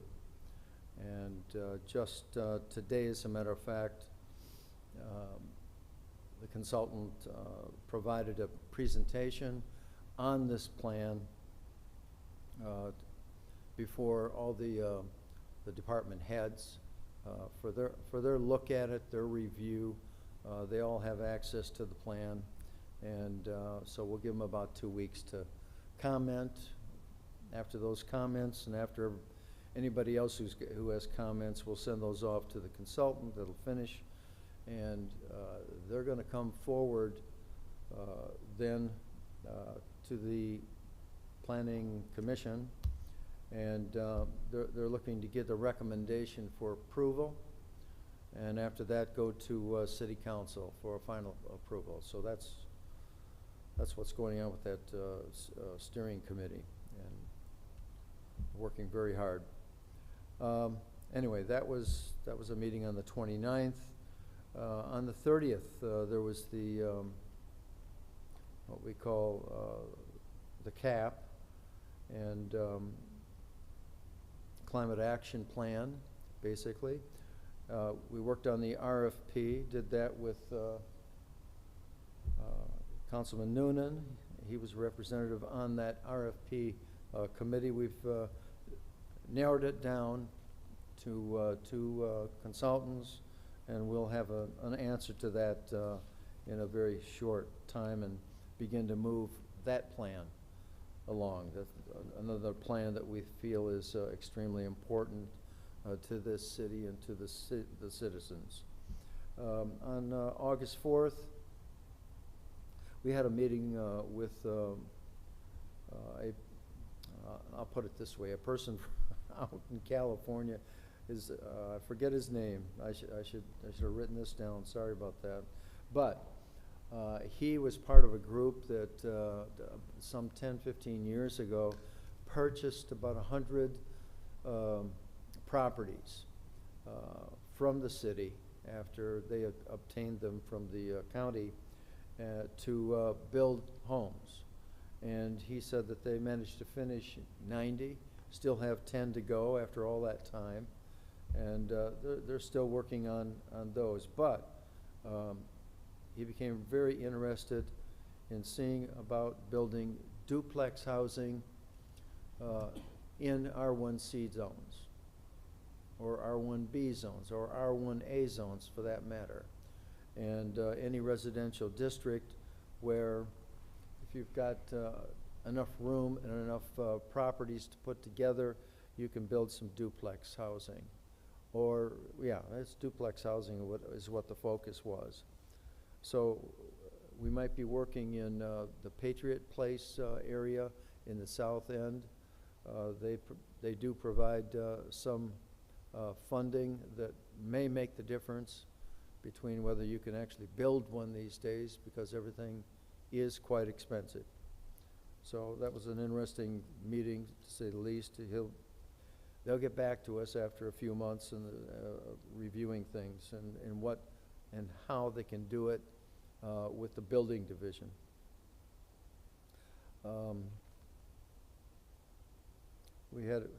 I just marked this, it was sort of an extensive meeting with Dave's Market over on Ryan, south of 9 Mile, and they've got some concerns: outdoor storage, trucking, all kinds of moving parts there that aren't working, so to speak.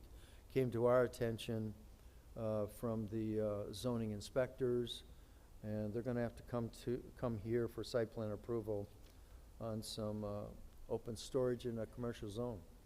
Should be interesting, so we'll see how that works out. Had a meeting on August 5th with, I think his name is Vito Castellana, but it all has to do with the Cole Street development, if you remember that from the past. And it's been a while now, but now he's come in with some alternative working as far as the construction methods. Basements are not a requirement anymore, so if they just build them at grade, that's going to work well. And then there's some other things that won't cost as much. So they're looking to come here for another site plan approval to get that development going. I think there were, is that 144 units or less? Something about that.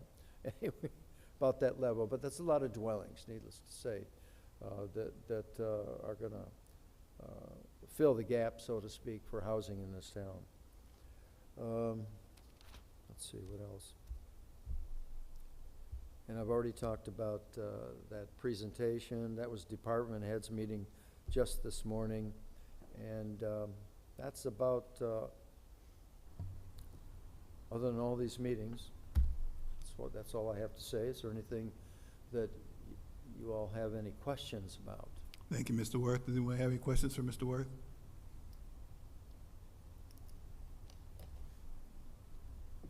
Seeing none, thank you, Mr. Worth. We'll go to item 12B, nominations for 2025-2026 Planning Commission officers. Mr. Chairman. Yes, sir. I don't know how you want to do this, whether it's one position at a time or all at once. We can do one position at a time. One position at a time. Okay, I'd like to make a motion to nominate Commissioner Smith to stay as head, as chairman. I would also like to nominate Mr. Smith for the chair position. Did you say second the motion? Yes. Are we making motions or? No, we're he just made no, just saying for nomination. Smith. We're just nominating. Just nominating. So he Oh, nominates okay. Smith already? Yeah, well, she can So she can still nominate too. Oh, okay. Yeah. I So mean, I you thought got, it'd be you like got the eight second. members here, so they can all say something if they want. No. Any other nominations for chair? I would like to nominate you, Mr. Smith, as well. All right, well, thank you. Okay, this is not elections. No, it's not election. Nominations for vice chair. I know Commissioner Benecki's vice chair at this point in time. Anybody, Ms. Benecki, you still want to be vice chair? I would like to nominate Commissioner Duzay. Same. I would like to nominate Commissioner Duzay as a vice chair. I would echo that nomination. Although I appreciate the thought, at this point of time, circumstances don't allow me to get involved in the running of these meetings. So I appreciate it, but I have to back off from it. Thank you. Can I nominate again then? 'Cause Yeah. since you withdraw? Okay, I know last year Mr. Ansar showed, he was interested, so I'd like to nominate Mr. Ansar for the vice chair. if he accepts. Yeah.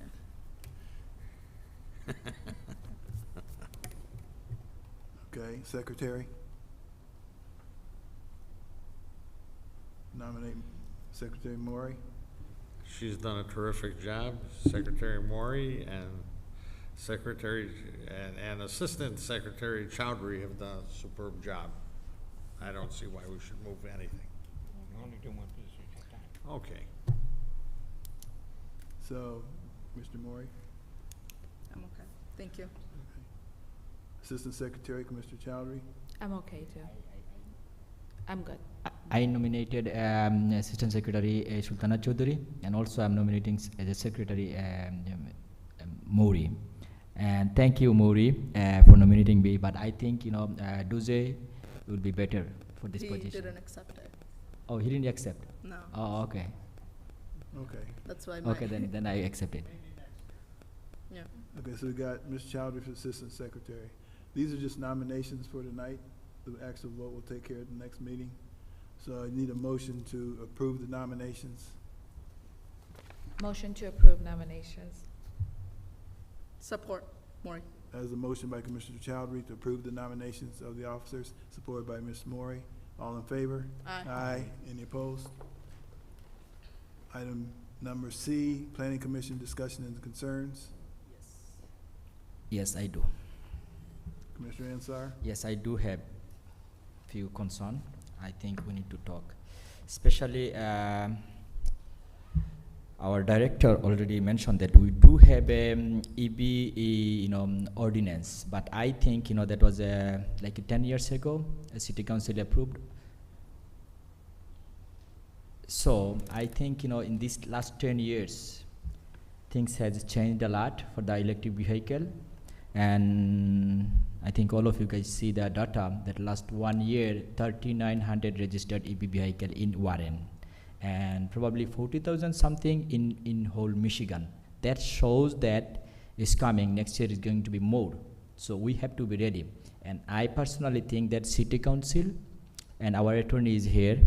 So we need to review the ordinance, EV charging ordinance and charging station, EV charging station ordinance. I think that there will be more things we need to change and we need to adapt in this ordinance. So my request will be that please review the ordinance for the EV charging station and adapt to the time and the situation, what is happening, what is gonna come. So that will be my request. And one thing, and another thing, like as a commissioner, when we are here, we are for all of the resident, for all of the constituents. We are responsible for everything we approved, everything we do. In this point, we have to be very careful when we're making any decision that is not going against any community. We have to be careful for that, and we need to do everything keeping in mind that we are not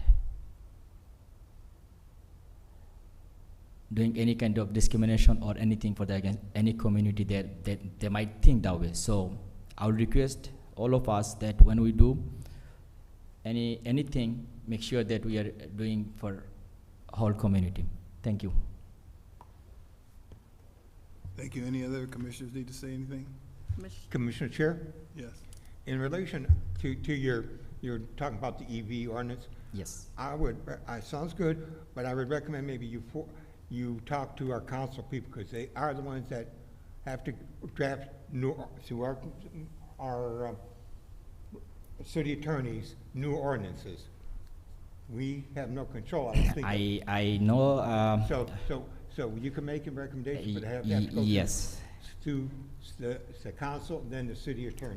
Commissioner, with due respect, all those conversation is recorded, and I believe that council will get the information, and also city attorney is there, and our director is there, and one of the councilmen is there. So the conversation I brought up here, reason that I want to inform that yes, then we cannot do, I already mentioned that we are not authorized to make ordinance or pass ordinance. We are discussing, recommending them to think about it, review it, and then come up with the good one.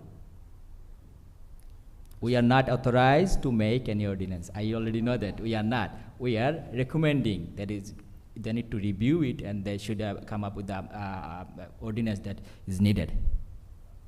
Mr. Chair, if I may Go ahead, Mr. comment Ware. on this discussion. Go ahead. Yeah, the Planning Commission most certainly can work on changes to the zoning ordinance. If they see there's a lack or something that's not quite right, not working, then Planning Commission directs the planning staff to look into it. You asked for a review. You think there should be a review of the present zoning ordinance, the EV zoning, or, and that's a perfectly good request. All right, we do that, Commissioner Halawadi, and it doesn't just go to City Council. It works its way through the system, through the Attorney's Office, through the zoning people, through the Planning Commission and the Planning Department. Thank you, sir. And I think, I'm not sure if Commissioner Duze, when he was here, decades ago, you might have been part of a few that did come through and were started with the Planning Commission. I'm not sure, but it seems like you were. But anyway, it does happen. And what better place to start than the Planning Commission to begin with? So, just another comment regarding this issue with the zoning ordinance. You bring up the zoning ordinance, and I don't think I've mentioned enough about our zoning ordinance. Our present one needs a lot of review and change, and right now we have a consultant, have had a consultant since our master plan. That's Beckett and Rader, who's been working with us over these past years to get a new zoning ordinance. Well, they finally gave us a draft that they're pretty good with. Now it's in our hands, and we're working on that. And as a matter of fact, let me see, is it September 12th? I think it is. We're looking, what's that? Okay. So we've notified people within the administration and others to review the plan, come to give us their draft or their ideas on changes, and then there's going to be an internal meeting of the planning, zoning, the attorney's office, anyone else who is interested, and that'll be on September 12th. And from there, we're going to hope that we can narrow this down, make changes, and if that's possible in a shorter time here, we might be able to bring everything to the Planning Commission to approve a brand new zoning ordinance for this city. So I wanted to announce that. Thank you, Mr. Ware. Thank you. You're welcome. Any other concerns? I have a quick, I don't want to call it a concern, but maybe comments on there. One of the first thing I want to clarify, we do not have a meeting on Friday for the master plan. Okay, so that's good. I wanted to confirm that. We do have. We don't. We We do. do. Okay, sorry. I thought that, okay. The 15th. The 15th, yes. I think it's the 15th, which is this Friday. Right. Yeah. Second thing that I do want to mention, I think as a planning commission, we all come here with different perspective, with different opinions that we all support. So I think I want to clarify one thing from the get-go is that I think we all work really well. We all collaborate really well with each other. So I think when anyone comes and attacks us by saying, there's games going on, which is something I personally do not respect, because I think everyone comes with different perspective, different opinions. We all respect that. As a commission, we all work with each other very well. With that, I like to make another comment, and this is maybe me kind of repeating myself too. On one of the previous meetings that I attended, I know one of the main reasons we wanted to postpone that meeting was due to the variance. So when I look at something, I'm looking at it, I try to look at every single site plan with being same and being fair with every single one. So when we look at something and we say, we're gonna postpone this item because it's gonna go through the zoning board of appeal and get the approval, and then we're gonna come back and approve it here, I'm looking at it when I get kind of like next 5 to 6 variances that needs to get approved, I'm also looking at it like, okay, it's gonna go through that process, we'll approve it afterward. Like in that same meeting, Mr. Ron came up and he had mentioned the fact that if it doesn't get approved at the ZBA, it's gonna get denied. The site plan is gonna get denied. But I think as a team, we still went forward and we have postponed that item anyway.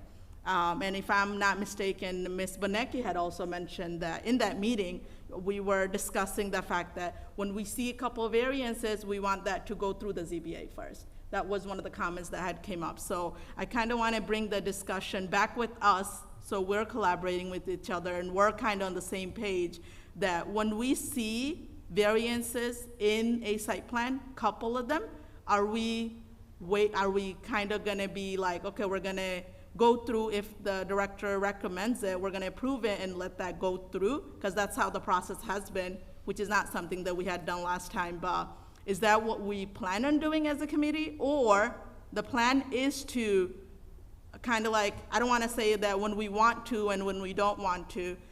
I kind of want to bring that discussion up with everyone, because so next time, I'm not looking at variances and kind of saying, okay, let's postpone this because this is what we had done last time, and go forward like the way we do. Or we're gonna look at it and we're gonna approve it and they're gonna go through like they do all the time. Just a question, just for something to kind of think in the back of our head. But I wanna kind of bring this up again. No one comes up here to play games, because we all have a full-time job, we all are working. This is something we're passionate about, and we do this because we want to support the community. And all of us as a commissioner, we all work really well, and I really do believe that from the bottom of my heart. So just want to leave that out there. Thank you. Thank you, Ms. Mowry. Anyone else? Okay.